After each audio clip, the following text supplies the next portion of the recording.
Hi, my name is Moss, and I've been working on Duck Norris Tales for 2.5 years, and I just realized I've been missing one of the most important parts of game design. A few weeks ago, I released my Steam demo and participated in Steam Next Fest. The response was incredible, and the feedback from both content creators and the players have been very positive. People were genuinely enjoying the boss fights and the art style. Because it's only 30 minutes, I can't get away with it, but for the full game, what I presented cannot be the complete experience. We're missing something crucial. Actually, we're missing four main components that make players want to come back and replay the game. And I only realized this after I had a really weird experience with another indie game that completely changed my perspective. Let me tell you about that first because it's kind of embarrassing. So I've been playing this indie title called He Is Coming. A fantastic game, by the way, and the game loop is so simple. You start with a small set of items and unlock more as you progress. After defeating a boss, you unlock more weapons for your next playthrough. It's clean, straightforward, and it works. It keeps you coming back to try the new stuff. It's a classic roguelite mechanics. Which brings the question, once you unlock all of the items, which you can do in the first few hours by the way, what's keeping you invested? Let's look at Cuphead. You could technically finish the entire game without unlocking much of the extra content. Just do a couple of run and gun missions, grab the coins, unlock a few weapons, and brute force your way through the entire game. It works mechanically, and aside from achievements, I didn't feel a strong secondary reason to keep playing once I'd beat it. So He Is Coming does something clever. They introduced in-game cosmetics that you earn through achievements or by playing specific game mode called Kingmaker. When you successfully finish a run by defeating another player, you earn one token. By accumulating enough, you can use them to unlock various skins with different looks. It seemed cool but not essential, just cosmetics. Well, I was grinding for 70 hours straight trying to get this awesome red looking skin. And when I got it, I used it for a few days and my save file got corrupted. I lost the skin that I've been working toward for 3 weeks straight. I was so devastated, like genuinely upset, in a way that really surprised me. And that's when it clicked. I was personally invested in that skin. I didn't care about the story progression at the moment. I didn't care about defeating the next boss. I ended up starting over again, grinding all the way, and I spent 4 days trying to get it back. And here's the thing, I was so happy to do it. I even found a different skin that looked even cooler to me. Now I'm grinding to get that 100th token skin. This incident was proof enough for me that for the full release of Duck Norris Tales, I need some kind of personal achievement system that gives players actual customization. Not just story progression, but player progression. Right now, you play a boss. You defeat it, you get the next piece of the puzzle, and you feel a sense of progression in the story. Presto manifesto, you have a game loop and it works. That's narrative progression, and it's important. But what about players' personal progression? That element isn't clear at all. Aside from unlocking different difficulty portraits, I mean, they're cool, but they're not something that you interact with constantly. They're not part of your identity in the game.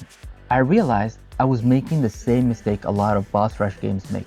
I was so focused on making the bosses themselves compelling that I forgot to give the player a reason to express themselves through the game. So I spent the last 3 weeks designing and implementing a skin customization system for Duck Norris Tales. Here's how it works. You can change how Duck Norris looks by unlocking skins tied to specific achievements. For example, you can defeat this boss on the hardest difficulty in under 99 seconds. Or you can beat 5 bosses on octave difficulty or higher. Or complete a 0 damage run on certain bosses. Some skins will have easier requirements and some will be absolute nightmare to unlock. But that's the point. They're your achievements, visible every time you play. And here's what I wanted to take it further, not just cosmetics. Each skin will also come with a unique gun that fires different bullets. Not just visually different, mechanically. Some might fight faster but do less damage, and others will have some unique properties entirely. This is Canada Goose. It poops homing turds that land on enemies' heads. It's like a shotgun on steroids, completely changing how you play. And this one shoots lightning bolts that have longer range but higher cooldown. So you have to be very precise with your shots. The idea is that unlocking a skin isn't just about looking cool, though that's definitely part of it. It's about unlocking a new way to play the game.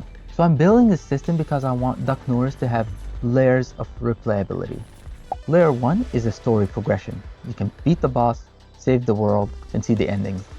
Layer 2 is difficulty. Can you beat everything on the hardest difficulty? Layer 3 is personal expression. Collect the skins that represent your achievements. Layer 4 is gameplay variety. Try different weapon types that fundamentally change your playstyle. Without these layers, especially layer 3 and 4, the game would be just beat the boss once, maybe try a hard mode, then you're done. And for a boss rush game where I want players to come back and genuinely enjoy replaying content, that was not enough. And now implementing the system has been, let's call it, character building. I spent 5 days just figuring out how to make skins swap correctly without breaking existing animations. It turns out when you change the sprite sheet mid-game, about 47 things can go wrong. There was this moment where Duck Norris got stuck on the corner and Monster Inc. just slapped the living hell out of him. I laughed and cried a little, then I spent another day fixing the sprite and matching all of the collisions. But now, it works. Look at this. Smooth transitions, no visual glitches, and each one maintains the same animation quality as the base character. The weapon system was actually easier than expected, since I'd already built the Kraken system, so adapting that for player weapons only took a couple of days. The hardest part was balancing the weapons so they can feel viable but different. And here's what you can expect when Duck Norris Tales finally launches. I'm going to have multiple skins with unique weapons, each earned through specific achievements. Some will be easy to get, like completing a game or defeating certain bosses, and others will be brutal challenges that only the most dedicated players will achieve. And because each skin changes how you play, you'll have reasons to come back even after you have beaten the game. Maybe you can beat it with a gun, but can you beat it holding a goose? This is the kind of depth I wish I planned since the beginning, but I'm glad that I realized it now rather than after launch. So now I want to know what kind of weapons and skins you want to see in the game. I want all of the suggestions, the completely unhinged ideas, the serious ones, even the funny ones. I want to hear them all.